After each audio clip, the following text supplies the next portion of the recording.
Acho que iniciou. Então, né?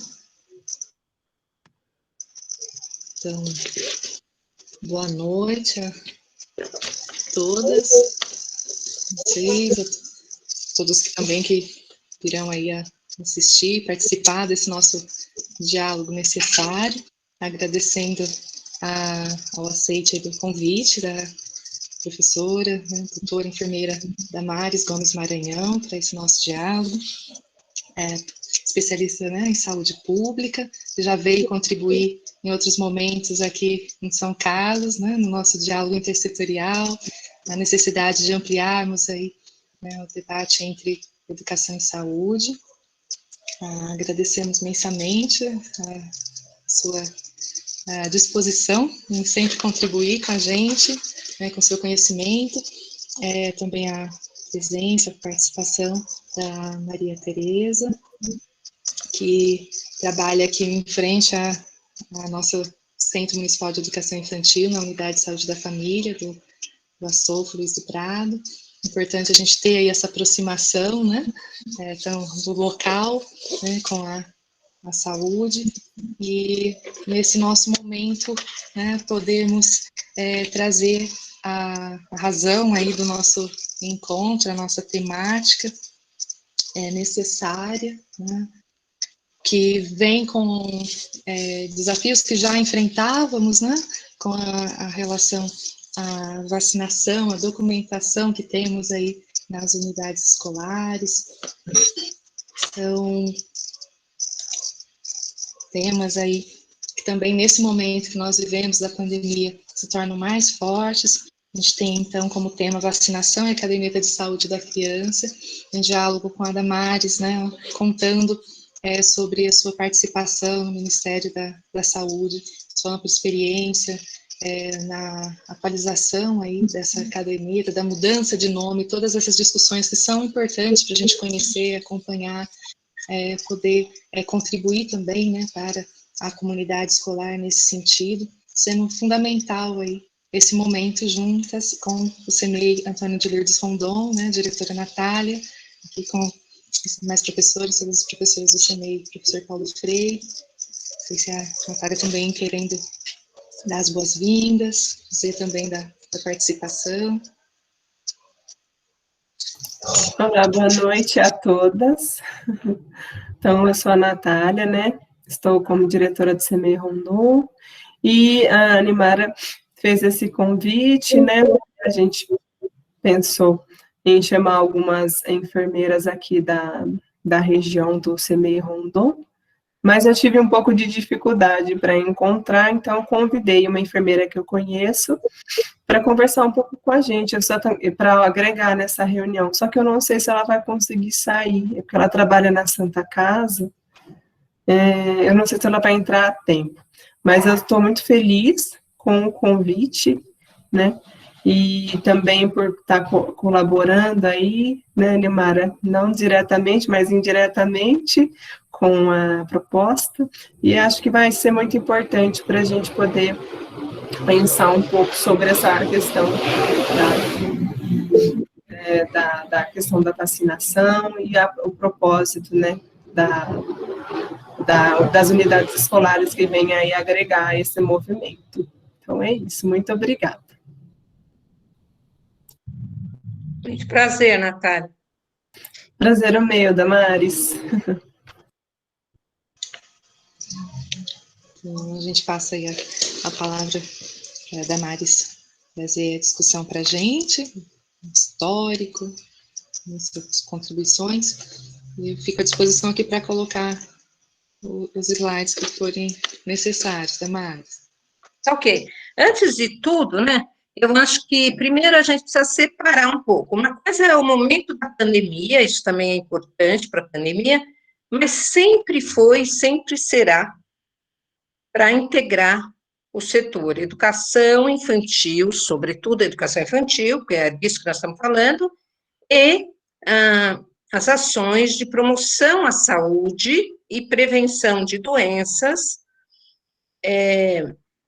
que se dá nessa parceria, então, Unidade Básica de Saúde ou era um termo que se usava no passado, centro de saúde, posto de saúde, né, que é a atual unidade básica de saúde, num determinado território, que é um nome que a gente chama para uma área geográfica, onde está determinada população, determinado serviço de saúde que corresponde àquele, e os educacionais. Entretanto, às vezes, por causa de uma questão geográfica, às vezes a gente está num território, a educação, né, parece que é no mesmo bairro, mas a gestão, às vezes, é outra, né, daquele outra unidade básica. Exemplo, eu tive um caso de suspeita de Covid numa escola em São Paulo, e eu acionei o Centro de Saúde Escola do Butantã, e a criança morava no Centro de Saúde de Vila Caxingui.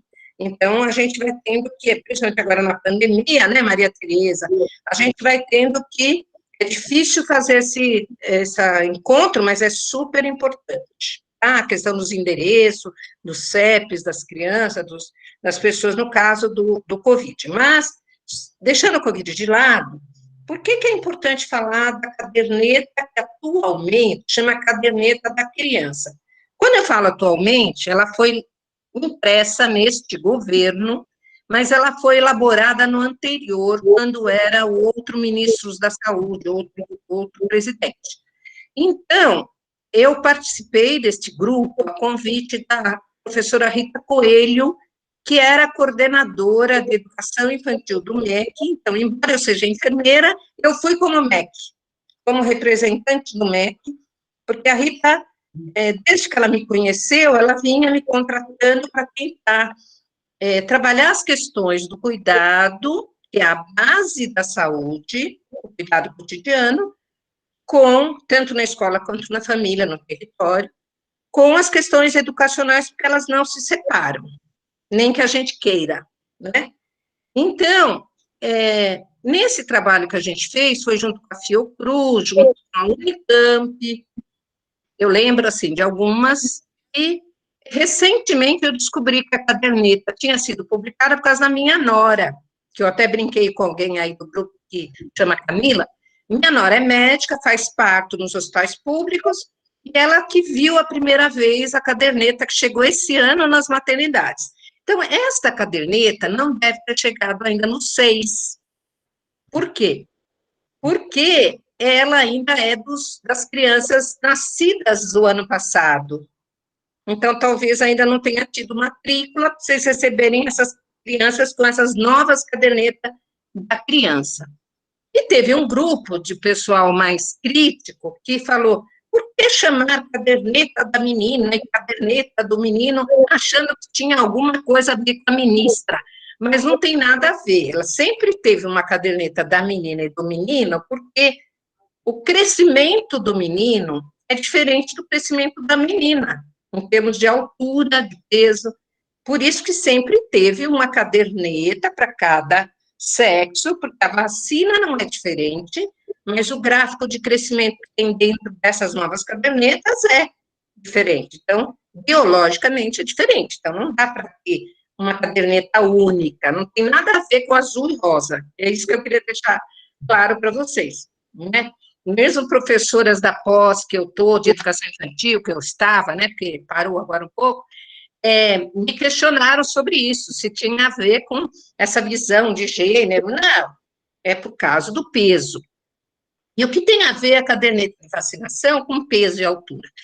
É porque, há alguns anos, a caderneta, ela vem, além da vacina, ela vem trazendo dados que são muito importantes. Por exemplo, a caderneta que é da minha neta, de quando ela nasceu, minha neta tem 4 anos e meio, ela é antiga que eu quero dizer, antes da publicada em 2020. Então, ela tem um modelo, né, mas ela tem lá, na página 39, porque eu sei que a caderneta antiga, a nova deve estar em outra página, ela tem lá os dados de nascimento da minha neta. Então, se eu, na hora de eu matricular uma criança na escola de educação infantil, é importante eu pedir essa caderneta e saber a história de nascimento dessa criança. Ela tem alguma história, porque lá tem, além dos dados do nascimento, se foi prematuro, se não foi, quantas semanas nasceu, peso de nascimento, altura, se tem deficiência auditiva, porque foi feito o exame para saber que tem audição, se tem algum exame fenilcetonúria, alguma outra exame para saber se aquela criança não pode comer determinados alimentos ou tem que fazer um tratamento regular. Então, lá tem dados importantes para a educação. Só que ela chamava caderneta de saúde da criança. A atual chama caderneta da criança. Por quê? O que mudou? Porque a intenção desse grupo do qual eu participei era tornar, pela primeira vez, um produto, uma caderneta, que fosse intersetorial, ou seja, unisse a saúde, a educação e o serviço social. Então, ela deixa de ser uma caderneta onde só os profissionais de saúde registram, embora boa parte dos registros ainda serão deles, mas ela passa a incorporar, e aí eu e a professora Zilma de Moraes ajudamos a pensar dados do desenvolvimento, questões para o educador. A gente colocou como um dos direitos básicos da criança participar do processo de adaptação, de acolhimento na educação infantil. A gente faz perguntas dirigidas ao professor, né? A gente tenta. Claro que, se ela é um documento tradicionalmente do setor saúde, o setor educação nem conhecia assim, rapidamente de pegar como uma exigência de matrícula. Mas não era ele que era ensinado sobre isso, não eram esses profissionais que usavam esse documento. Então, ele vai demorar um pouco mais para ser incorporado pela educação. Mas a ideia era essa, né? Embora eu também tenha uma certa crítica, porque ele é um pouco, ela é quase um livrinho, né? Ela é quase um livrinho. Mas tem muita informação. Só que essas informações têm uma primeira parte, que é uma informação para os pais, mãe, pai, né? Que ensina a família sobre o aleitamento, sobre o desenvolvimento, sobre o crescimento, sobre os cuidados com a alimentação, sobre os sinais de desidratação e, ao mesmo tempo, os sinais de perigo respiratório. Essas informações também são bem-vindas para os professores. E a segunda parte, ela é mais voltada para os profissionais. Então, seria muito importante vocês conhecerem essa caderneta. Eu vou apresentar uma parte delas, embora o nosso intuito aqui é falar da imunização. Então, esta caderneta, que no começo ela surge só para imunização, ela passa a incorporar outros dados do acompanhamento de saúde da criança, do crescimento e desenvolvimento. Só que tem um problema. Qual que é o problema? Que é o problema nacional nosso, né? Nós somos divididos em público e privado. Então, infelizmente, o governo gasta um bom dinheiro para imprimir uma caderneta dessa para cada brasileiro nascido. Só que, o que acontece com, sei lá, minha filha que deu à luz numa maternidade privada do convênio? O convênio, às vezes, por interesse de divulgar o seu nome, a sua marca, ele, às vezes, ou se uma mãe é da rede privada e vai vacinar na rede privada, ela acaba não anotando no cartão de vacinação público, o que é um problema. Eu acho que a gente tem que brigar por isso. É um absurdo. E outro absurdo que recentemente eu descobri e avisei a professora Rita Coelho, é que um dia eu fui pesquisar essa caderneta, mês passado, para mandar para um amigo, um colega enfermeiro da rede básica, e eu descobri que estão vendendo essa caderneta, vendendo um produto feito para os brasileiros, com dinheiro público. Como assim? Quem compra? Eles estão vendendo para as mães? Como assim? Se você encontrar lá nesses que mandam lá, procurem lá, em Rondônia, principalmente. E aí eu descobri que a coordenadora do grupo ela já tinha essa denúncia, já tinha tentado, mas tem alguma coisa aí por trás, que não sabemos o que impede de punir essas pessoas, ou se puniu, não adiantou, que comercializam um produto que não pode ser comercializado. O Ministério da Saúde, ele pode imprimir, você pode imprimir se você quer, sei lá, mas você não pode vender, né? Como assim? É um produto para todas as crianças brasileiras, não importa a classe social, né? Deveria ser um documento intersetorial para o SEI privado, o SEI, como chame, berçário, escola, blá, blá, ou para o SEI público, né? E essa caderneta vai até, tem uma idade até, depois começa a pré-adolescência, que é outra caderneta, que tem outras questões. Eu vou tentar aqui achar a minha caderneta, que eu deixo aqui para vocês verem, mas depois a gente vai ver nos slides. E isso é uma coisa caderneta, de vocês se apropriarem, verem, numa criança que vocês matriculem, se a mãe não consta que ela está indo ao posto de saúde ou ao médico do convênio, cobrem isso.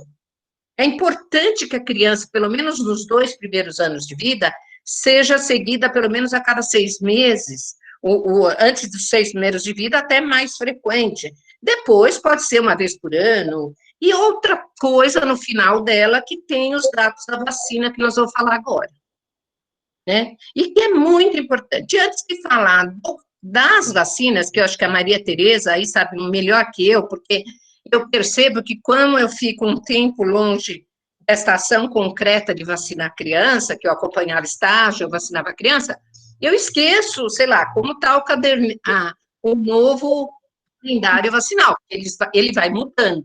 Né? No tempo que eu estava lá sendo professora de enfermagem, não existia ainda na rede pública a vacina da hepatite A, hoje já tem, né? Então, a Maria Tereza pode até ajudar aí na discussão. Então, antes de tudo, como que vocês acham, e aí a gente vai pôr os slides, e vocês podem depois, como a Nilmara quiser, os slides são livres aí para vocês. Como que vocês acham que surgiu a vacina? Será que essa guerra de desinformação, de brincadeira de que a gente ia virar jacaré se tomasse a vacina do Coronavac, é recente? Hoje, quando eu fui preparar os slides de manhã, eu descobri uma coisa muito engraçada. Quando as vacinas foram lançadas, como sabia que eram feitas do soro de um animal, no caso, né? Eles fizeram piadas muito parecidas, que tem uma imagem que a gente ia virar vaca. Não sei se a Neumara viu. Né? Então, essas brigas, a guerra da vacina, que a gente aprendeu lá no colegial, né? Essas brigas sobre a vacina, principalmente, eu também mandei um vídeo aí, né, que eu participei de uma entrevista na TV Lesp sobre isso em 2017, e o que acontece? Essas brigas têm a ver, na época a TV Lesp me convidou, querendo discutir se deveria ser obrigatória a vacina. Eu sempre fui contra obrigatório qualquer coisa, porque eu acho que deve ser, a pessoa deve ser educada, da importância da vacina. Isso é mais importante para qualquer coisa. Mas a criança é um direito, e ela é um cidadão, então é dever dos pais providenciar a vacina. Nesse sentido, um pai que não vacina suas crianças, ou ele tem que, pai, mãe, justificar, que o médico justifique o porquê, algumas condições raras podem fazer com que uma criança adie algumas vacinas, mas tem que ter um relatório médico, ou eu tenho que cobrar desses pais para ele garantir o direito à criança, que é nem a mesma coisa da educação. Hoje eu falei para minha neta que não queria participar da atividade online. Eu falei para ela que ela tem 4 anos e meio, que ela não pode mais escolher agora. Escolher, que eu quero dizer assim, ela está frequentando a escola agora a partir de 4 anos e meio, ela deve e precisa frequentar a escola, não é só uma coisa eu quero ou eu não quero. É diferente da fase antes dos 4 anos. É que os pais delas também, e eu preciso fazer parte de garantir esse direito para ela de aprender. Mas numa boa, a gente estava brincando, assim, né? Na realidade, eu queria que vocês também pensassem na sua história de vocês. Eu, por exemplo, quando eu era pequena, não tinha quase vacinas. Eu tenho a cicatriz da vacina da varíola na minha coxa. esquerda. Varíola é uma doença que não existe mais. Então, quem é jovem nunca tomou essa vacina, talvez nem tenha ouvido falar dessa vacina, né? A outra questão importante é como as escolas e os professores poderiam ajudar as crianças a enfrentar o seu medo de tomar vacina. E como que os professores poderiam pensar em atividades pedagógicas preparatórias para uma possível vacinação que vai ocorrer na escola, né? Existem hoje vários recursos, vários livros, várias histórias, várias possibilidades de preparar a criança para que ela lide com o medo. E todos nós temos certo medo de levar uma picada de agulha. Mas como eu ajudo um adulto a enfrentar esse medo e como eu ajudo uma criança? Eu já tenho várias experiências nesse sentido e é bem interessante, né? Como que a gente poderia, os professores, por exemplo, eu fui convidada, logo que a pandemia começou, antes da pandemia começar, a Caieiras me contratou para fazer uma formação dos professores e depois teve que abortar esse convite por causa da pandemia. Mas o que a secretária da Educação me trouxe como questão? Que os professores de Caieiras se recusavam a ajudar na vacinação quando ia na escola, na creche, no SEI, na pré-escola. Eles falavam, não é minha função. E eu não quero que o professor tenha que segurar na marra uma criança. Eu quero que ele ajude a criança a lidar com o medo de levar uma picada. Como é que a gente pode fazer isso? Com os adultos, por exemplo, eu ensinava alunos até da odontologia, que da universidade que eu dava aula, tinha aula de odontologia também, de medicina, e a gente que às vezes vacinava os alunos, e eles morriam de medo. E eu ensinava, às vezes, a fazer uma respiração de yoga, respiração alternada. Como é que eu poderia fazer isso com uma criança? Não dá para ser assim. Poderia ser soprando, eu já pensei nisso, viu, Maria Tereza? Soprando uma língua de sogra. Entendeu? Sim. É.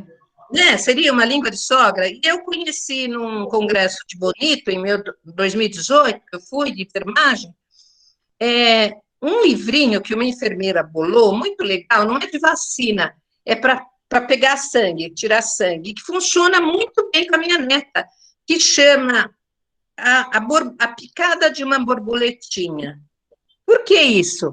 Porque ela fez a enfermeira de EVA como se fosse uma borboletinha, que parece um anel que põe no dedo. E tem a história da borboletinha que pousava e dava uma picadinha. Por que ela usou essa expressão? Porque quando a gente tira sangue de uma criança, a gente usa um butterfly, que é o nome em inglês de borboleta, que é aquele lugarzinho que você pega e que tem uma agulha.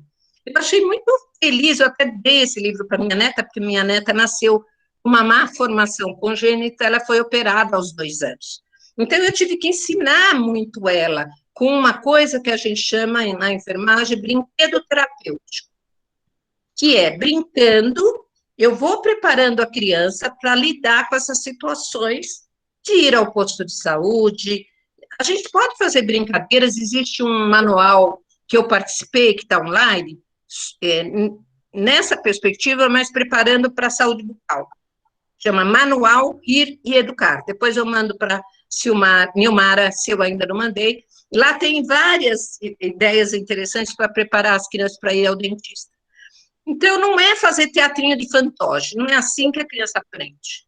Né? Vocês sabem melhor que eu. Às vezes os profissionais de saúde também erram. Né? Às vezes você vê enfermeiras indo fazer teatrinho de fantoche para ensinar sobre o dengue. Não é assim que as crianças vão aprender a prevenir o dengue. A dengue. Olhando o quintal da escola, vendo se tem água parada, falando que vai criar um mosquitinho, tem que ser concreto. Os professores sabem melhor que eu, né? Então, isso é para começar. Mas vamos saber a história da vacina, né? Tudo começa com a varíola. Você pode pôr os slides, Nilmar? E uma coisa interessante, você falou muito da China por causa da Coronavac, mas tudo começou na China. Vamos lá, Nilmar.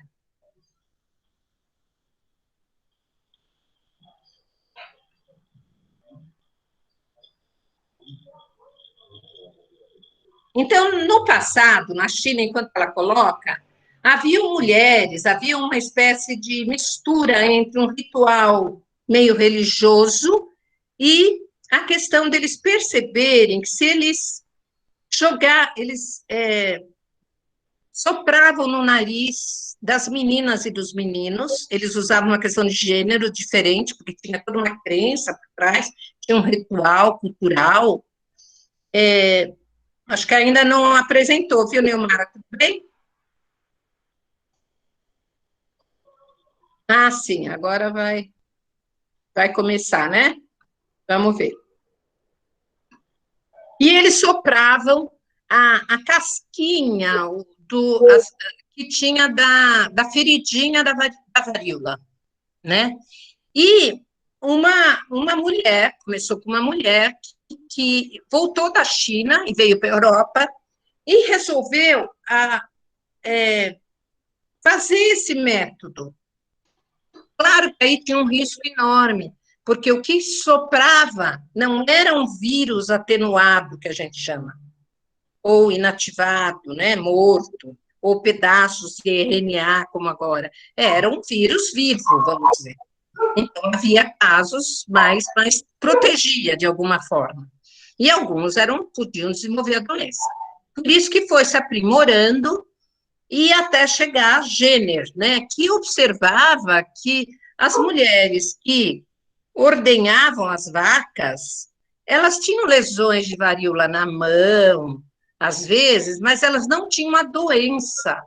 Era como se elas fossem imunizadas vagarosamente em contato com a varíola, que era um vírus que vinha do animal, né? Não é à toa. Por que o ser humano vai tendo vírus ligados aos animais, como agora a gente está tendo do Covid? Porque a gente foi se apropriando da natureza. Na medida que a gente vai invadindo a natureza, os vírus também vão nos invadindo e se adaptando ao humano e aos modos de vida humano. Então, ele foi observando isso, o Jenner, e a partir disso ele teve uma ideia de fazer do soro desse animal, preparar a vacina que não desse a doença, mas protegesse com a doença. E ele faz a vacinação de um menino, é a primeira experiência dele, né? E dá certo, né? E aí vem a primeira vacina tentar salvar a população. A Nilmara acho que não conseguiu, porque as pessoas estão vendo a minha apresentação, não? Não, né? Não. Quer que eu tente? Quer que eu tente? Eu não está vendo aqui. Não apareceu. Pensei que estivesse aqui. Não, eu vou tentar. Vamos ver.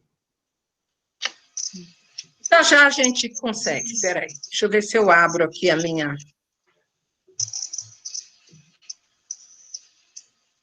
apresentação. Então, por enquanto, assim, o que a gente queria, né? O que vocês sabem dessa história? Lá no vídeo eu conto um pouco disso.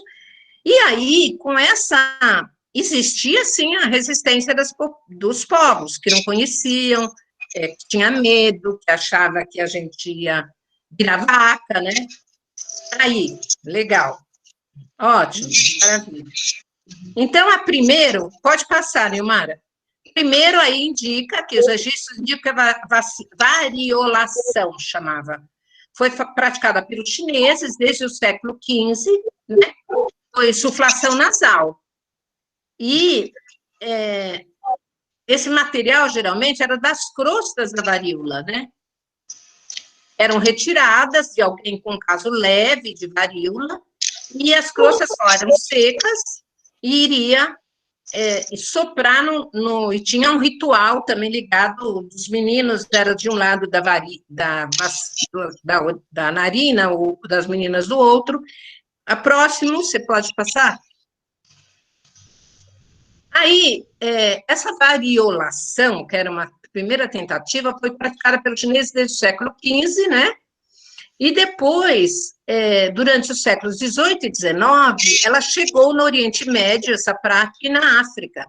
E foi mudando aos poucos, né? Com cada país foi tentando No caso da África, as mães amarravam um pano em volta do braço coberto de varíola de uma criança doente, e esse pano era amarrado no braço de uma criança saudável, para ter um contato leve com a varíola, mas protegendo-as de um caso mortal.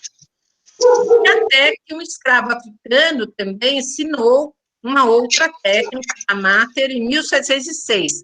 Aí, ó, era uma forma de tirar esse estojo de um médico da época. O próximo é como a ciência foi avançando aos poucos.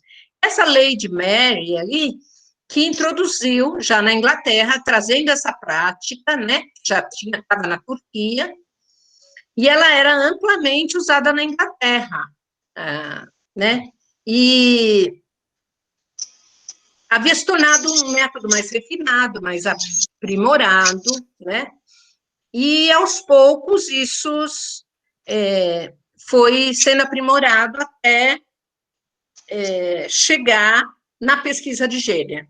O próximo. Então, havia uma parte grande de resistência já por ter ocorrido isso no Reino Unido, né?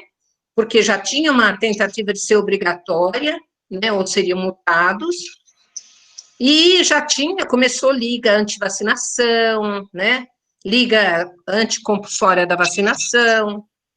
E depois foram aos poucos que foi se aprimorando, né? Esse é o Jenner, o próximo, o que fez a vacina mais do jeito atual, né? O próximo, a partir do soro de outro animal. Aí as ligas anti-vacinação já faziam piada, tá vendo? Como se o soro, a vacina, a gente pegasse o soro direto, assim, de um animal. E não era bem isso, né? O próximo. Aí, ó, as piadas que tinham que você ia virar, tá vendo? Criando chifre de vaca, um homem aqui criando uma vaca no nariz. Já havia essas piadas que a gente enfrentou aí da história do jacaré. Próximo.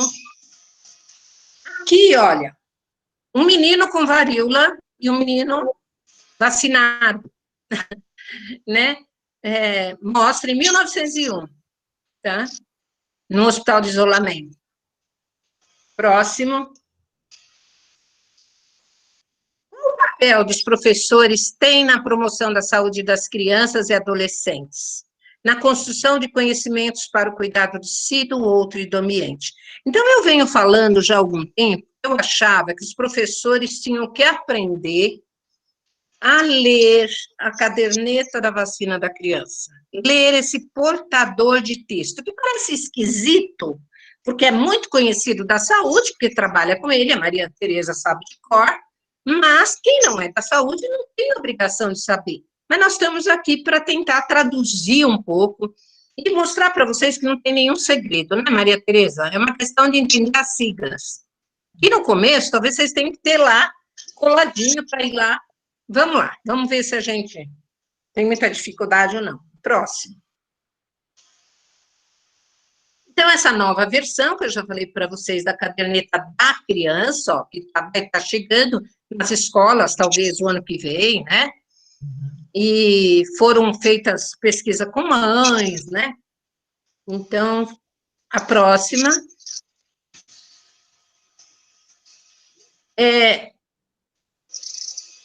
Nesse documento, da caderneta da criança, como eu disse, não é só as vacinas que são registradas, tá?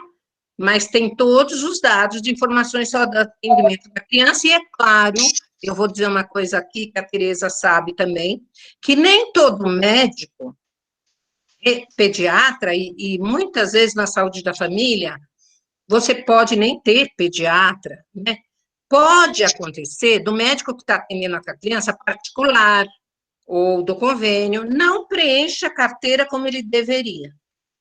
Então, a gente também deve cobrar isso do serviço de saúde, cobrar isso e ensinar para as mães, olha, seu direito.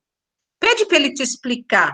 Por exemplo, se você tem um registro de peso e altura da criança ali, dá para você, como professor, olhar no gráfico e falar assim, não, realmente, essa criança, eu estou achando que está muito gorda, né? Será que bate com o dado dela que está aqui no gráfico? Né? Dá para vocês, aquilo ajuda vocês, né? Ao registrar essas informações, eles compartilham esses dados com a família, embora tenha várias pesquisas que mostrem que há falhas no preenchimento da parte de saúde. Então, a educação também pode ajudar a construir a cobrar isso, de certa forma, ensinar isso para as famílias, né? Que as famílias têm direito de pedir para o médico, e não deve ter medo de pedir para ele, para a enfermeira, registrar lá, explicar lá como é que está o seu filho. E aí, tem esse calendário da vacina, que não dá para a gente enxergar direito aqui, mas no próximo eu tentei deixar mais legível. Vamos lá, vamos ver se eu consegui. Então, ó, a Tereza vai me ajudar. Ao nascer, toda criança, antigamente, só tomava o BCG. Lembrando, né, Tereza, que o BCG, ele protege a criança da tuberculose mais grave, da meningite tuberculosa, não é? E ele geralmente é dado no fim aqui do braço, aqui, esse primeiro músculo do deltoide, fica uma manchinha, vocês devem ter uma cicatriz no braço direito aí. Vocês dessa geração devem ter, né? Essa é a BCG. A hepatite B é uma coisa mais recente, quando eu falo recente, dos últimos anos, mas ela também é dada ao nascimento, né? A primeira dose é dada ao nascimento na maternidade, pública ou privada. Aos 2 meses, as mães devem levar a criança, e algumas são bem recentes, e a Tereza vai me ajudar se eu falar besteira aí. A primeira que toma aos 2 meses é a pentavalente. Maria Tereza, pode me explicar a pentavalente para o grupo? A pentavalente é uma vacina composta de hepatite B, tétano, difteria, hemófilo B, né? E sim, ela protege contra esses vários tipos de doença infantil. E ela chama penta porque são 5 vacinas, né, Maria Tereza? Penta que vem de 5 vacinas, tá? Hemófilo B, TTP, né, que é a difteria, que é o antigo CRUP que a gente falava, tétano, tosse comprida, que é o pertussis, né? Isso, exatamente. E ela tem também qual que você falou? A hepatite B. A hepatite B é a segunda dose, que ela já tomou a primeira lá, vai tomar a segunda aí. A hepatite B deixou de ser dose individual, como antes, e agora ela está na pentavalente. Tá, então essa penta comprou em 5 vacinas, tá? E aí, ela é injetável. Aí, depois, ela vai tomar a primeira dose de vacina contra a poliomielite, é isso? Só que hoje, a poliomielite, a VOP, a oral, ela não é mais feita nessa fase etária, tá? A polio oral não está mais indicada. Ela vai lá para frente na carteira de 15 meses. Certo. Então, é a VIP, que é... VIP por quê, né, Maria? Porque ela... Porque ela é injetável também, né? Injetável também, é inativada. Agora, é muito importante que o grupo saiba por que o Brasil optou pela VOP muito tempo, que é a oral, vacina que tem o Zé Gotinha lá, né, a símbolo do Zé Gotinha. Por quê? Porque nós não temos saneamento básico para todos, como tinha no exterior. Quando você não tem saneamento básico, o vírus da paralisia infantil, da poliomielite, ele é enterovírus, quer dizer, ele entra pela boca e sai pelas fezes. Então, se você der a VOP, quando você faz campanha nacional, todo mundo vai tomar oral e fazer cocô mais ou menos no mesmo horário e dia, depois, e esse vírus vacinal vai concorrer no esgoto com o vírus selvagem. Então, a VOP também tinha essa função. Por isso que o Brasil optou pela VOP na época e não pela VIP, que era uma coisa dos americanos, tá? Da Europa. Aí, depois, o Brasil foi incorporando a VIP, que tem as suas qualidades também. Ela é de vírus inativado, é isso, né, Maria Tereza? Isso mesmo. Aí, depois, outra vacina que não existia era a pneumocócica. Tanto que tem uma amiga minha que fez uma tese de mestrado, mostrando que as crianças de centros de educação infantil públicos da cidade de São Paulo, no ano 2000 a 2004, ela fez uma pesquisa com atestados de óbito. O que ela conseguiu provar? Que as crianças que frequentavam creche, da mesma idade, da mesma classe social e sexo, meninos e meninas é um pouco diferente, morriam mais de pneumonia, de doenças respiratórias, pneumonia, do que as crianças que não frequentavam creche. Ela provou isso, e varicela também, nos primeiros 6 meses de frequência, porque era o período em que a criança entrava num grupo, e entrava num grupo que ela não tinha os micróbios daquele grupo. Então, ela era exposta a uma situação que ela ainda não tinha anticorpos. E a tese da Eneida Ramos Vico, essa menina paulistana, mostrou, que é uma senhora hoje, né, fez com que o governo, e antes de ter a vacina de varicela no calendário, ele tem a vacina, tinha vacina nas creches para fazer bloqueio dos primeiros casos, do segundo caso, na semana que tivesse de catapora na creche, fazia bloquear. Se a creche avisasse, o Centro de Educação Infantil avisasse o posto vinha fazer bloqueio de vacina. Atualmente, não precisa mais, praticamente, porque todas as crianças têm direito à varicela. Nós vamos ver no outro calendário, que esses calendários vão mudando, né? Vocês podem ver que aqui embaixo já tem a varicela em algum lugar aí, aonde está na tríplice, né? A tríplice vai ter, aos 15 meses, o direito à vacina de varicela. Tá? A tríplice viral é aos 12 meses, continua assim, né, Tereza? Não, É aos 15, a tetraviral? Não, é a tetraviral aos 15. Aos 15, né? É. O que quer dizer tetraviral? Quer dizer que é sarampo, cachumba, rubéola e varicela. As crianças da rede privada, pode ser que elas tomem a varicela aqui com 1 ano de idade. E o Brasil fez essa opção na rede pública por questões científicas aí, pesando riscos e benefícios, optou por fazer a tríplice viral aos 12 meses e a tetraviral aos 15 meses. Isso é muito importante. Acompanhem e cobrem essa vacinação no sentido de proteger vocês e as crianças. Principalmente proteger aquelas que, por algum motivo, não possam estar sendo vacinadas por, sei lá, tem um câncer, alguma coisa que vai temporariamente pedir para adiar a vacina. Bom, a vacina, a gente falou da vacina, aí tem uma vacina aqui em cima, ó, aos 2 meses, que chama rotavírus humano. Ela é muito importante, vai ver que ela aparece só aos 4 meses. Não pode dar essa vacina fora desse período. Ela não pode ser dada depois, né, Maria Tereza? Porque ela tem um risco para a criança se tomar depois. Não, espera.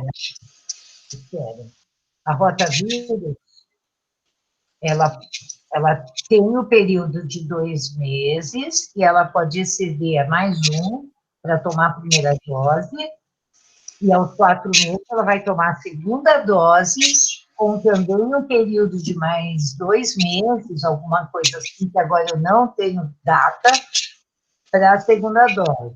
Então, mas não pode passar disso, né, Maria Tereza? Não pode tomar depois aos 7 meses, 8 meses.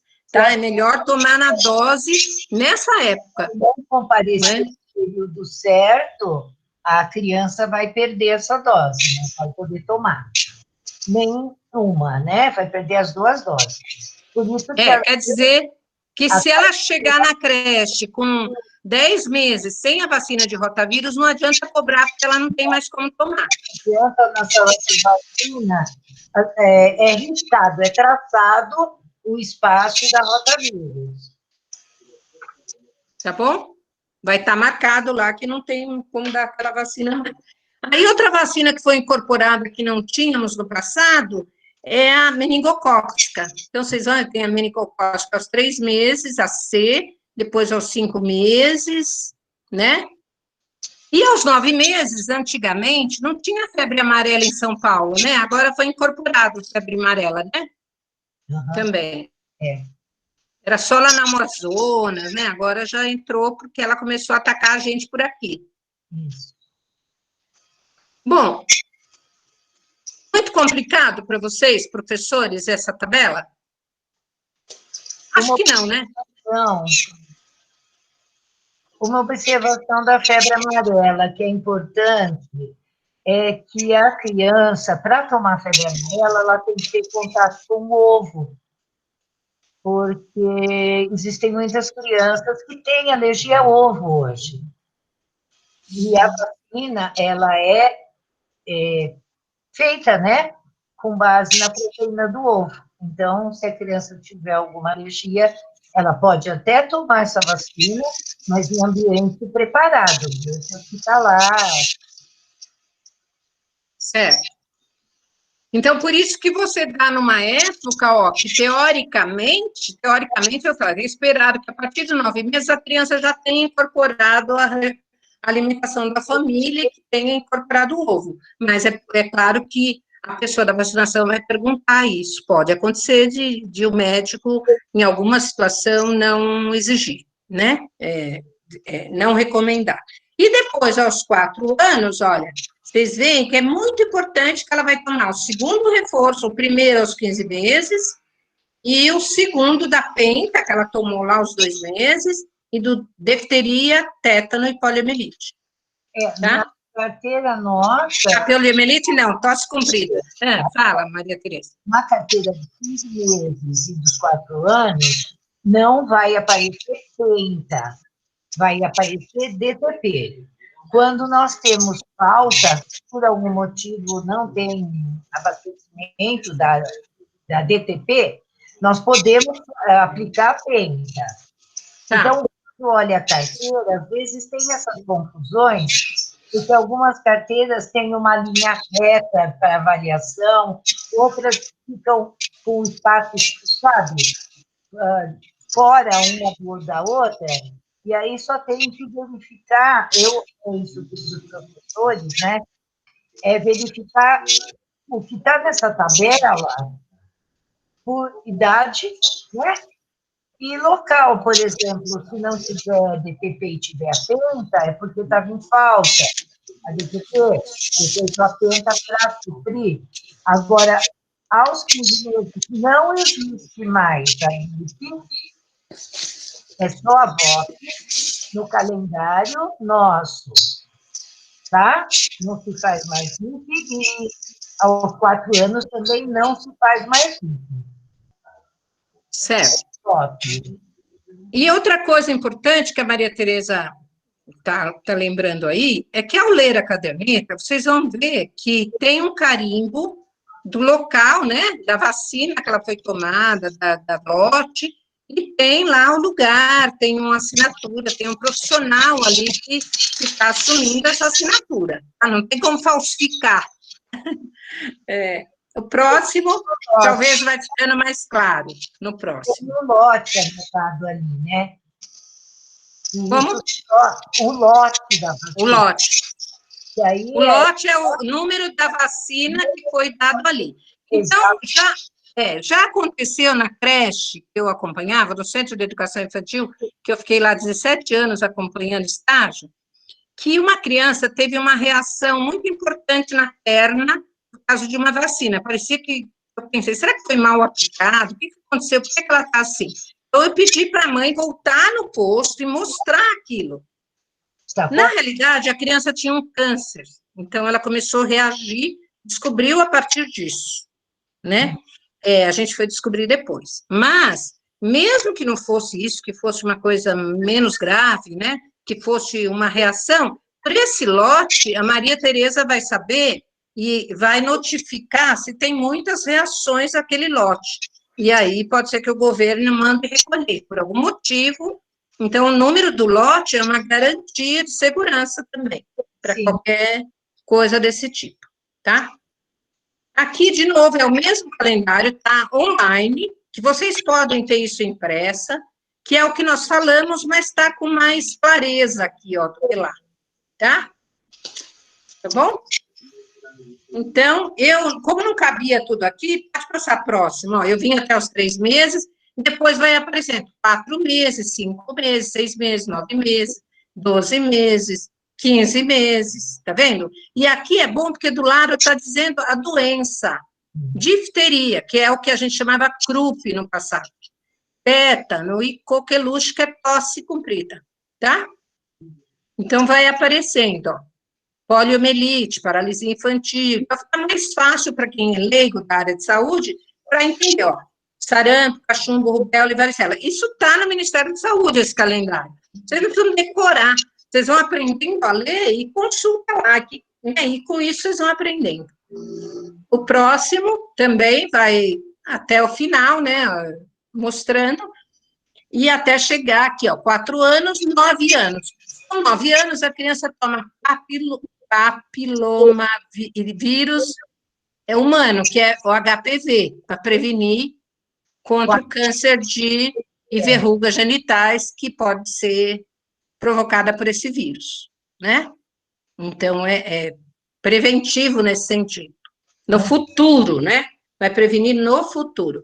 E uma coisa muito importante para vocês adultos é vocês saberem se vocês estão protegidos, por exemplo, atualizadas contra o tétano, contra o sarampo, né? A influenza, que acho que vai começar quando, Tereza? Você sabe a influenza esse ano? Então, o problema agora é com a vacina do corona, né? É. Porque tem que ter um intervalo entre as doses. Então, Entendi. até agora, nós não temos nenhuma informação. A ideia é abril. Tá. Né? Mas, certo. como a gente está aqui com... Hoje, nós vacinamos 75, 76 anos de idade, eu acho que não sei como é que o calendário da influenza vai encaixar. Ah, entendi. Porque os professores, Maria Tereza, que ainda não estão sendo contemplados com a vacina do corona, é uma pena, né? Se tivesse mais vacina, deveríamos contemplar, eles são contemplados com a vacina da influenza. Então, seria importante que eles pudessem tomar, pelo menos para não haver sobreposição de vírus aí, né? Com infecções, né? Não, precisaria sim. E é importante tomar todo ano, né? Todo ano essa vacina é reformulada com base do vírus anterior. Então, a cada ano que toma, a gente está proporcionando mais segurança, né? Mas... O próximo, eu acho que acabou, né? Então, voltando lá, o que a gente queria era discutir com vocês aquilo que a gente falou.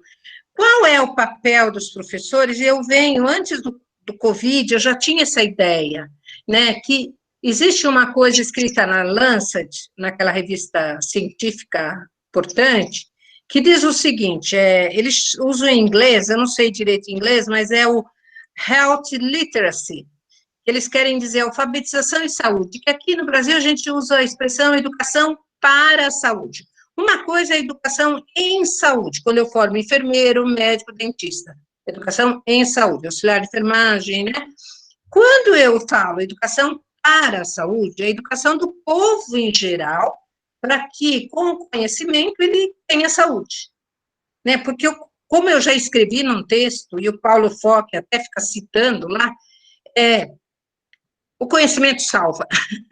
Salva no sentido assim, se eu sei uma coisa, eu vou saber me proteger melhor, né? Então, como a gente pode, como professores, desde a educação infantil, ensinar as crianças, ser bons exemplos, fazer boas práticas, para que as pessoas ressignifiquem as suas crenças, e aí eu não estou falando de religião, mas eu estou falando daquela coisa que a minha faxineira, que foi minha empregada doméstica durante muito tempo, nós estávamos discutindo sobre questões de saúde aqui outro dia, ela tem um netinho, e ela falou, quer dizer que o vento não faz mal? E aí eu estava contando para ela que a palavra resfriado, ou cold em inglês, vem do frio, não vem? Resfriar. Isso foi numa época que a ciência achava que as doenças eram causadas pelos maus ares, da onde vem a palavra malária. Né? Antigamente, antes de saber dos micróbios, né, achava-se, antes da descoberta do microscópio, da microbiologia, que as doenças cometiam mais as populações, por exemplo, em Londres, a cólera, na população mais pobre, que morava mais amontoada, que limpava o rio, perto do rio, que usava água de determinados pontos do rio, onde tinha, principalmente, um curtume, onde se jogava a carcaça, todos os restos do corpo de um boi para poder tirar o couro. E ali tinha muito mais bactéria da cólera. Mas não sabia que era bactéria. E aquele lugar cheirava mal. Então, se associava maus ares ou os ares com a doença. A palavra ficou resfriado. Cold. Mas não quer dizer que é o frio que causa o resfriado. O que causa o resfriado é o rinovírus, é o adenovírus. Não se mudou a palavra ainda tem outro sentido, é mesmo termo de quarentena. Hoje a gente fala quarentena, mas não é 40 dias, não, é 14 do Covid. Né? Então, do que nós estamos falando? Que a língua, ela é mais antiga, então ela foi construída, não foi ressignificada, e tudo bem. Né? O problema é a gente entender que uma coisa é eu ser alérgica, a Damares é alérgica, então se muda o tempo, não é o frio, não é o meu pé no chão, mas eu sinto pela narina, um frio muda, eu começo a ter rinite. Tanto que há 2, 3 anos a Damares não sente mais cheiro.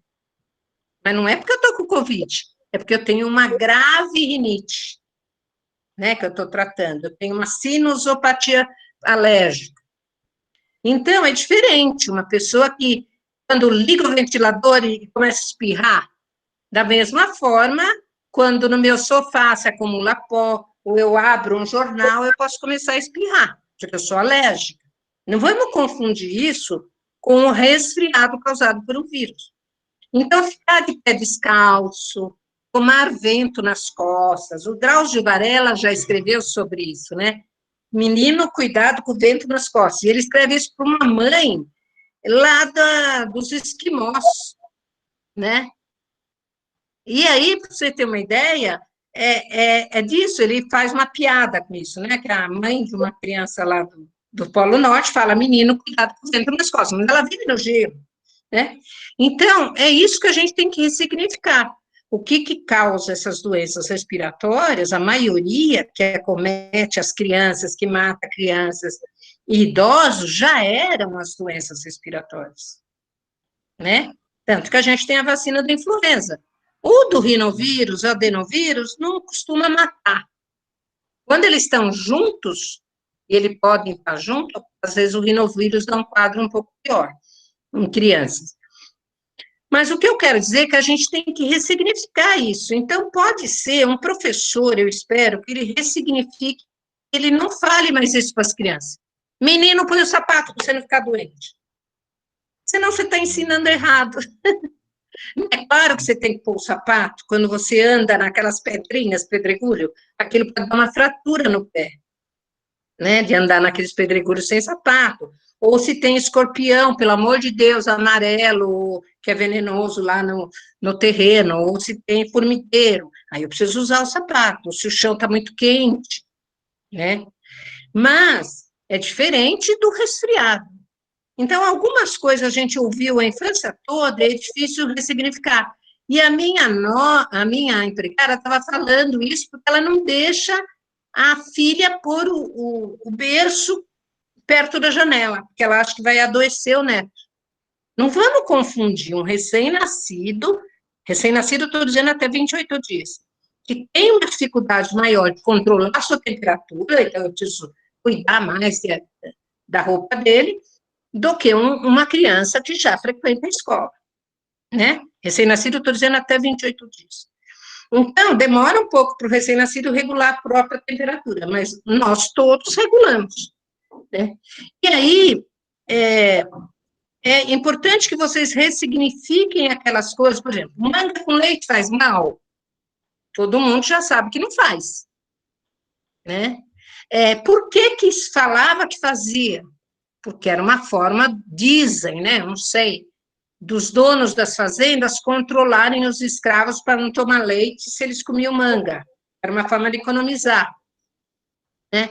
Então, a gente precisa ressignificar as nossas certezas, ir a fundo e pesquisar, porque vocês são professores, vocês têm que saber um pouco mais do que a população em geral.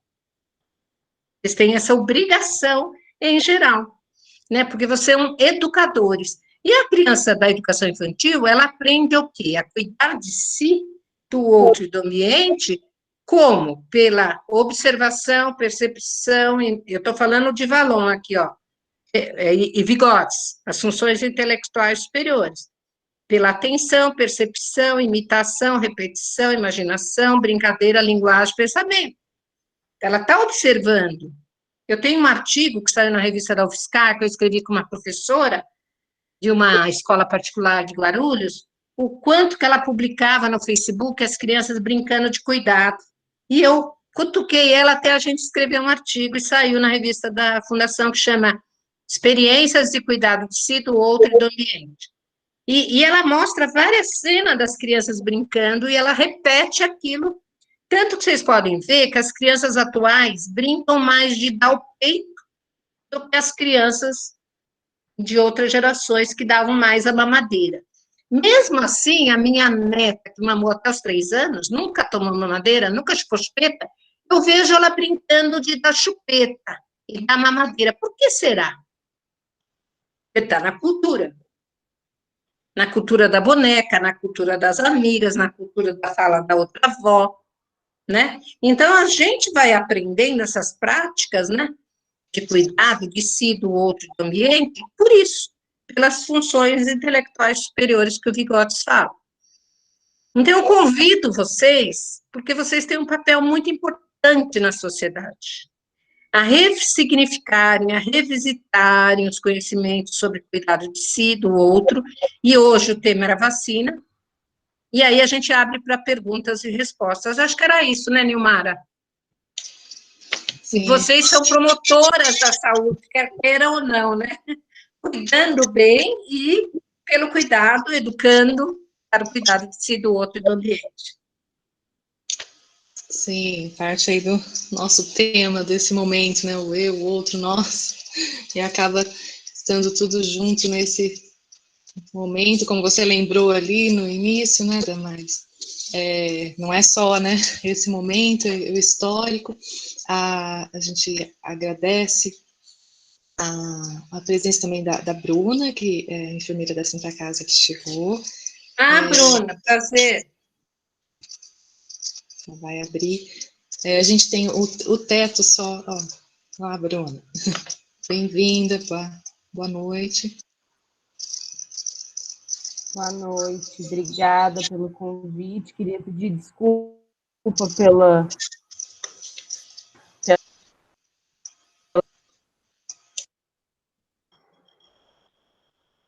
É um pouco lento, né? Normal.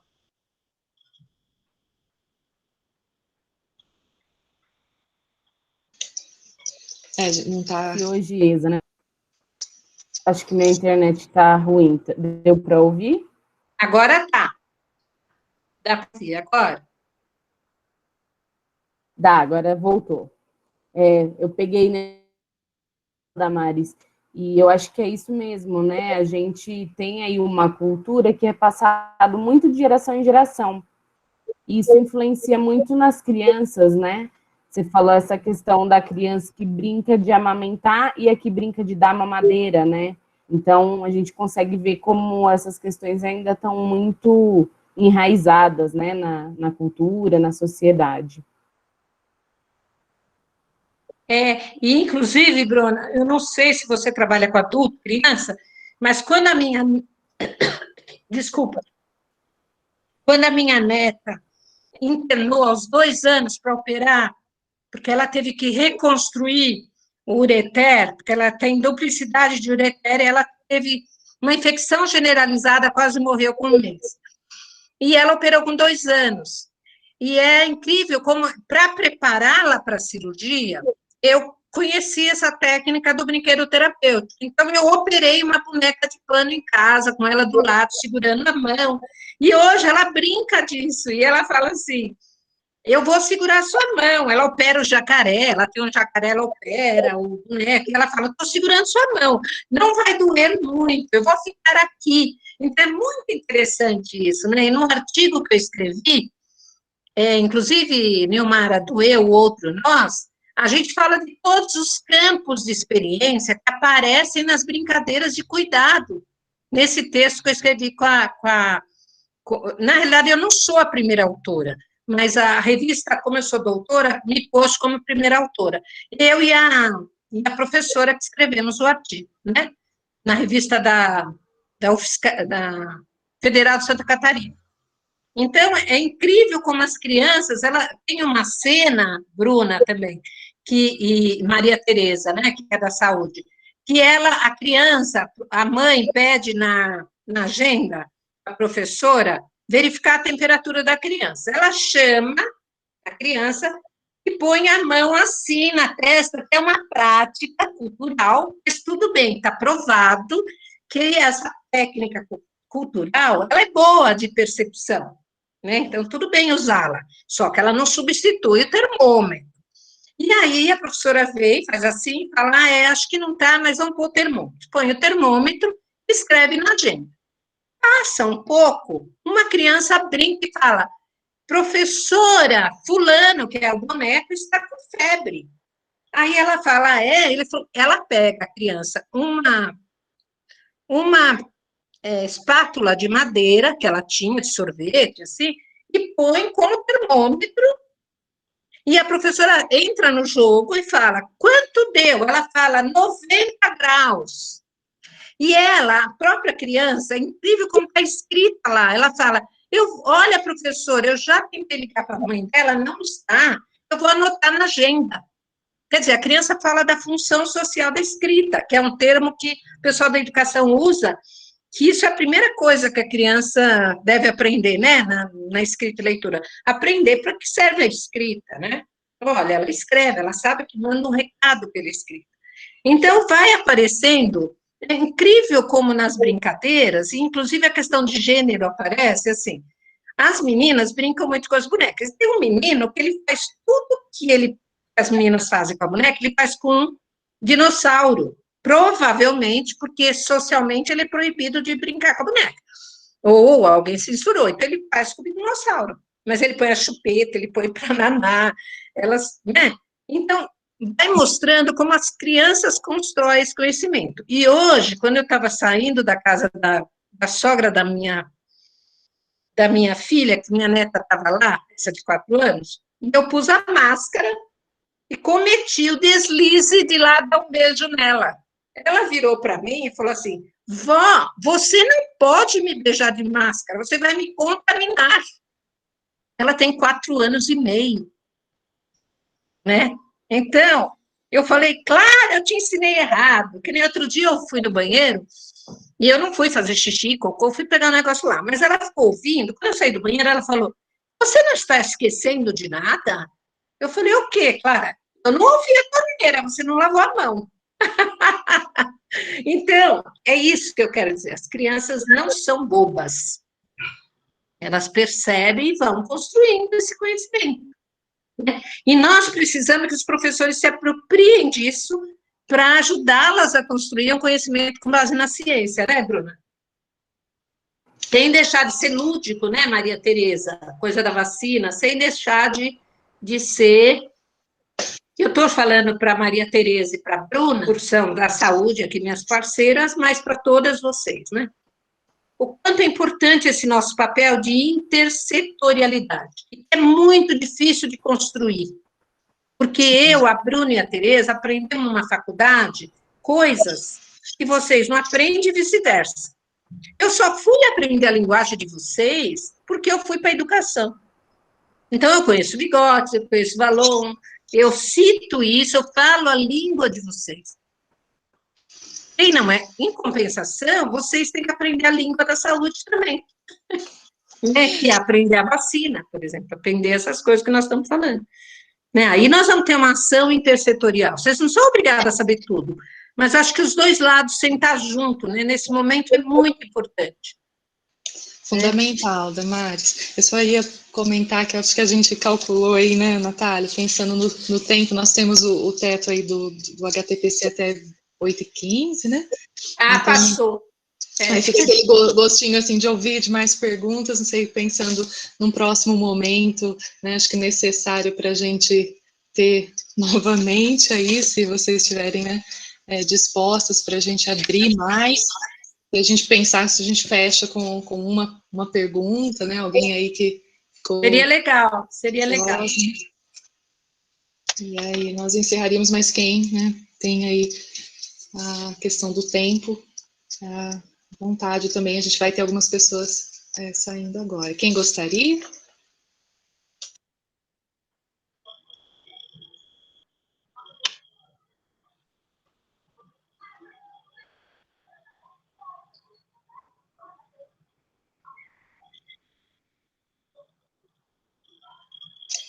Aproveitar a oportunidade, que é uma. Tem alguém?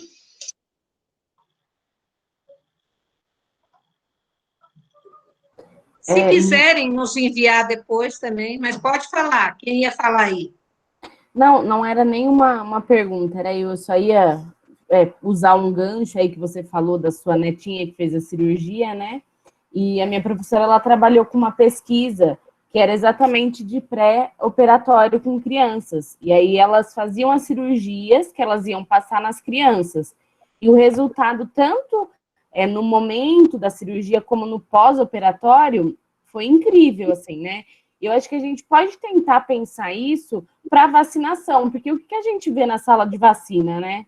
Eu não sei se vocês comentaram isso. Perfeito, comentamos, e seria muito bom você falar. A gente vê as crianças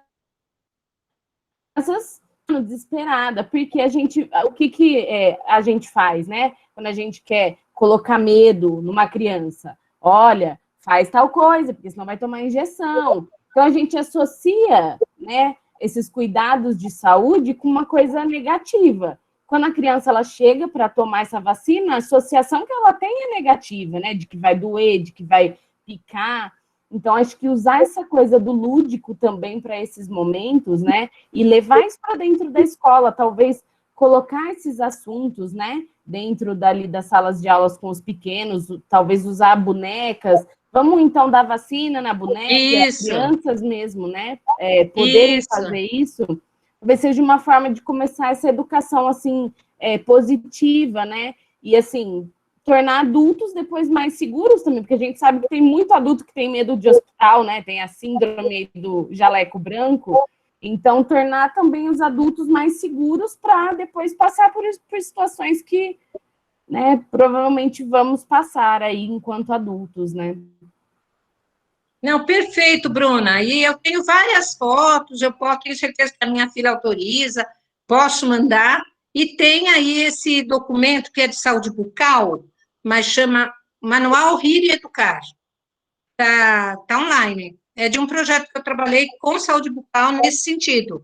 Mas ele mostra as crianças brincando de dentista, fizeram a cadeira de dentista, examinaram a boca da outra. Isso ajuda muito, né? E eu vi isso com a minha neta também. E brinquedo que a gente chama de brinquedo terapêutico, vocês brincarem. Existia um vídeo no YouTube que chamava O Posto de Saúde das Brincadeiras, que era uma história de Portugal. Mas lá, com uma demanda menor, eu acho, nos postos, né? O posto recebeu as crianças da escola, quase sem paciente, para mostrar para elas onde eram as coisas, sabe? Assim, bem interessante. Eu acho que isso é muito importante. Fala, Márcia. Nil, Damares, e Bruna também, vocês me lembraram uma situação, né, prática, que aconteceu há algum tempo atrás. A gente tinha era um concurso na rede municipal a respeito de práticas, né, enfim, sensibilizar as crianças por conta dos dentes, né, cuidar dos dentes, ensinar a cuidar disso. E as crianças foram convidadas para participar, acho que era de uma exposição, né? Porque nós fizemos alguns trabalhinhos, enfim. E foi feita uma exposição lá na Praça Coronel Salles, eu me lembro bem disso, tinha alguns estandes, né? E uma criança que foi premiada, que era da minha turma, por acaso, né? Ela chegou nesse lugar, conversando com a dentista, né? A dentista virou e falou assim para a turma: gente, quem gosta de dentista aqui?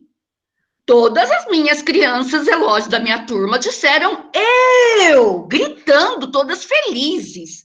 A bendita dentista virou e disse assim: gente, mas não é para estar de dentista.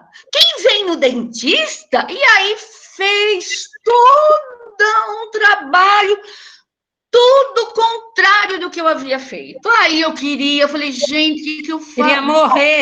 Queria morrer, né? Então, todo aquele meu trabalho, um ser ali, né?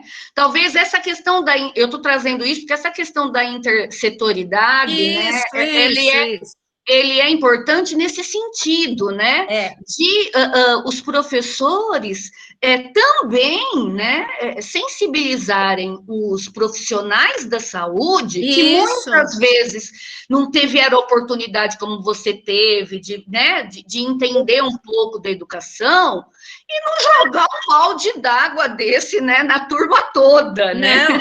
Então, é nesse sentido que eu digo. E aí as crianças, como falou a Bruna, né? Aí a coisa também das famílias ameaçarem. Eu espero que agora não aconteça isso, mas na nossa época, né, a gente que tem um tempinho mais de experiência, acontecia, né? Vai tomar injeção, hein? Se não ficar quieto, vai tomar injeção. Gente, para um adulto falando para a criança isso, tem um peso muito grande, né? É de credibilidade. E a gente precisa começar a entender isso, né? De forma prática mesmo, né? De forma da gente entender as situações no real, né? Acho que como lidar, né? Como lidar com o medo, como lidar com o que a gente tem mesmo. E aí eu tenho uma proposta para vocês, Neumara. Quem sabe a gente consegue construir um projeto aí em São Carlos nesse sentido, né? Vejam o manual da Educar, vejam esse livrinho. Eu vou pegar o livro de história que eu comprei lá no Congresso de Enfermagem sobre a borboletinha, né? Do dedinho lá do picar. E eu acho que a gente tem que conversar, porque mesma coisa eu vi de dentista, eu acho que eu já falei aqui, aquela dentadura de escovar, uma criança na creche de 3 anos virou para mim, viu aquilo e falou, é do dinossauro? Porque só pode ser do dinossauro, aquele tamanho de boca. Por que eu não posso ensinar as crianças com espelho, olhar a boca do amigo, né? Tem outras formas, mas isso que você falou, Márcia, da gente, a intersetorialidade, eu acabei de escrever vai sair, acho que no capítulo de livro, é uma coisa difícil de toda a literatura mostra, a revisão da literatura, que é uma coisa, que é um desejo de todos os documentos, está em todos os documentos do país, mas ele é muito difícil, porque é olhar de perspectivas diferentes que se complementam. Mas, às vezes, eu só vejo de um ângulo, o outro precisa me olhar de outro. Talvez ela tenha falado isso, falando assim, tá vendo? Vocês não têm que gostar de dentista, tem que escovar o dente, sei lá, né? Mas você não vai de dentista só para arrancar o dente, só para obturar, você vai para ver se está tudo bem. Então, ela cometeu um erro, talvez sem pensar, do mesmo jeito que os profissionais de saúde podem cometer erros. E eu acho que essa parceria, eu sempre brinco e falo que não vou prevenir dengue, como eu já vi muitos colegas minhas fazendo teatrinho de fantoche de dengue. Eu não previno, eu não ensino as crianças com teatrinho de fantoche. Ela pode até gostar do teatrinho de fantoche, mas ela aprende de uma forma. Esta faixa etária é concreta, né? É concreto, pensa bem. Então é isso. Eu acho que foi esse final agora, acho que foi o grande tchan. Isso que você falou, né, da questão talvez a dentista nem quis colocar medo, né, mas aí a gente olha para a questão da saúde imediatista que a gente tem no Brasil, né? De só olhar quando tem um problema, e aí a gente esquece da prevenção e da promoção, né? Que a vacinação entra nisso, né? Na prevenção e na promoção de saúde, no não adoecer, né? Sim, sim. Mas é muito legal vocês fazerem isso, tem todo o meu apoio, eu já estou meio passando da fase já de me aposentar, né? Eu já sou aposentada, mas eu quero dizer assim, daqui a pouco meu tempo vital acaba, eu já tenho quase 70, mas eu espero que essa nova construa uma ação mesmo entrelaçada em prol do crescimento e desenvolvimento saudável das crianças, né? Saudável no sentido do termo, né? Saudável implica em ter conhecimento, em ter, né? Construir conhecimentos também. Sim, fundamental. Vamos ver, lembrado não é simples, não é fácil, o diálogo Mas é possível, né? o necessário, não é? E a gente vai tendo mais nós, né, menos eus nesse esforço. Tem sido um pouco desse outro momento, né, que é o sonhar também, né? Então acho que a gente precisa de sonhar que é possível ir construindo essas possibilidades e ressignificando, como você lembrou aí, né, Damares? Esses outros olhares também a professora Márcia trouxe, que é mesmo assim, há as divergências aí, né, o saber né, da saúde, o saber aí da educação, e quanto mais a gente puder aí dialogar, são as crianças, né, e que ganham, não é? E lembrando, acho que a frase, o conhecimento salva, né? O conhecimento salva. Seja aí, né, salvador de mais vidas, né, no momento de tantas mortes que temos e tantas notícias negativas, né, há possibilidade de salvamento. Então, muito obrigada, agradecimento especial a vocês que aceitaram o convite, vieram dialogar com a gente, Damares, a Tereza, a Bruna, e quer também complementar, Natália? Também acho que eu tenho que agradecer pelas contribuições, porque eu acho mesmo esse trabalho muito interessante, e antes eu nunca imaginei que isso seria uma possibilidade, esse tipo de trabalho intersetorial, né? Mas é isso, eu acho que a educação, como ela agrega vários setores, né? A educação, a palavra educação por si só, né? Ela engloba todos os âmbitos da comunidade e que a gente precisa informar, né? E formar, né? Muito mais, e também cuidar. Então, eu estou achando muito importante essas falas de vocês, da Bruna, da Damares, né? É muito importante ouvir esses e perceber esses olhares para a gente poder atinar os nossos olhares e ver a importância que nós temos nesse papel, que é da educação, né? Então, eu só tenho a agradecer, né? E eu acho que sim, Nilmara, precisaremos de mais momentos como esses para a gente poder aí ampliar os nossos horizontes, porque eu hoje fui despertada para muitas coisas que eu não tinha muita noção, né? Não tinha muita ideia da amplitude, da importância dessa fala de hoje. Então, muito obrigada e gostei demais. Acho que a gente precisa ampliar esse diálogo. Excelente noite para todas, né? Sim, agradecimento aí.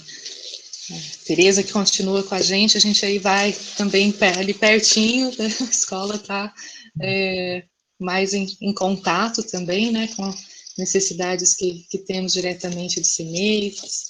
E aqui, Damares, eu ia falar isso lá no início, em São Paulo são 6, né, os Centros de Educação Infantil, aqui os CMEIs, os Centros Municipais de Educação Infantil, a sigla, um pouquinho aí. Sim. Agradecendo, Damares, por você vir aí para São Carlos nessas viagens dialógicas, né? Então, muito obrigada a todas as professoras aí que vieram participar. Sigamos aí dando as mãos, né, por essa essas possibilidades de construção. Belíssima. Boa noite. Muito obrigada a Tereza, a Natália, a Viviane, a Márcia, todas que eu falei hoje, Valéria, a Gisele, a Bruna, né? E vamos com Maria Helena, vamos continuar, e acho que o grande desafio agora, que aí o doutor que falou comigo, virou meu amigo no WhatsApp agora, da epidemiologia, é o rastreamento de casos, que eu tenho acompanhado em São Paulo, algumas escolas privadas, que abriram em outubro, e eu tenho acompanhado alguns casos, né, e tentado rastrear, então, a educação entender também esse básico da epidemiologia, e eu queria chamar a atenção de vocês, que vocês poderiam instituir uma ficha. Eu instituí há muitos anos na creche da Natura e Avon, que chama Ficha de Controle de Potencial Surto, independente do Covid, mas também para o Covid, onde você registra os dados da criança, data de nascimento, local de moradia, CEP da família, e o início dos sintomas de qualquer coisa, o grupo que ela está, ainda os sintomas, depois se tem algum diagnóstico médico ou não, né, ou hipótese médica, e aí você vai olhando, por exemplo, se tem 2, 3 casos daquele grupo, de qualquer uma doença ou acidente, eu já fico de cabelo em pé, assim, falando, o que está acontecendo nesse grupo? Por exemplo, eu tive casos na creche de Itapecerica, onde as crianças tinham problemas de pele e eu não sabia por que só tinha na creche e não tinha em casa. Até que a gente descobriu que teve uma reforma, aparentemente estava limpo o prédio, mas tinha um resíduo de um tipo de cimento que dava uma reação alérgica nas crianças quando eu frequentava ele, e só com essa ficha que nos alertou. Porque esse grupo, por isso que chama potencial surto, não estou dizendo que é um surto, né? Quando você tem 2 casos na semana que tem alguma correlação, você já chama de surto. 2 ou mais. Então, essa ficha nos ajuda a enxergar coisas, às vezes, diarreia, por exemplo, eu faço num quadriculadinho, né, um caso desse grupo, dia 2, nossa, outro caso, dia 8, outro caso, e aí dá para fazer até um gráfico no quadriculado e ver o que está acontecendo aqui, né, onde foi a falha? Falha, que eu quero dizer, onde teve, pode não olhar para aquilo, nossa, essa mãe trabalha com a mãe desse, qual é a correlação? E aí o serviço de saúde vai ter que ajudar, porque é um raciocínio lógico, né? Então, preciso do raciocínio do serviço de saúde. Mas isso para o Covid agora é fundamental. Todos os casos de São Paulo, origem de adulto, professor. Tá? Professor, eu tive uma outra, num colégio particular de São Paulo, que era uma inspetora de aluno, que não é ela que ficou com Covid, mas o filho dela em casa, ela morava na mesma casa. Então, é interessante ver até, nesse momento, essa questão da vigilância epidemiológica. O que quer dizer vigiar? É meio vigiar e orar, sabe? Mas é vigiar e investigar, né? É isso. Gente, eu falo demais. Boa noite, eu vou assistir minha novela agora para relaxar. Tá bom? Obrigada, Damares. Não sei se a Tereza quer dizer algo também. Eu queria deixar um boa Tereza? noite. Oi? Oi? Me ouvindo? Não, boa noite. Boa noite, você estava falando, né? Boa noite. Foi um prazer, tá? Foi muito instrutivo, inclusive, Damares. Adorei. E espero, se houver oportunidade, eu estar aí participando de novo, tá? Nós, da unidade, nós estamos sempre disponíveis para qualquer dúvida de professor, qualquer questão, né? Nessa fase de pandemia, está bastante complicada a vida de todo mundo, mas a gente sempre vai ter tempo lá na unidade para atender, conversar, esclarecer, levar o assunto, tá bom? Então, sintam-se todos de casa lá. Que bom. Gratidão, hein, Tereza, Damares. A Bruna. A gente espera. Bruna, obrigado, muito prazer. Obrigado. Tchau, gente. Prazer foi meu, muito obrigada pelo convite. E espero também poder contribuir de mais vezes. Quando eu puder, podem contar comigo. Inclusive, se precisarem de ajuda para montar documento, alguma coisa, estamos aí. Obrigada. Prazer. Tchau. Tchau, tchau. Gratidão, boa noite. Seguimos aí com o projeto da Maris. Tá bom. Bye, bye. Boa noite. Tchau, tchau para vocês. Muito obrigada. Obrigada. Tchau. Grande abraço. Grande abraço, Damares. Obrigada, gratidão. Namastê. Namastê. Vou sair.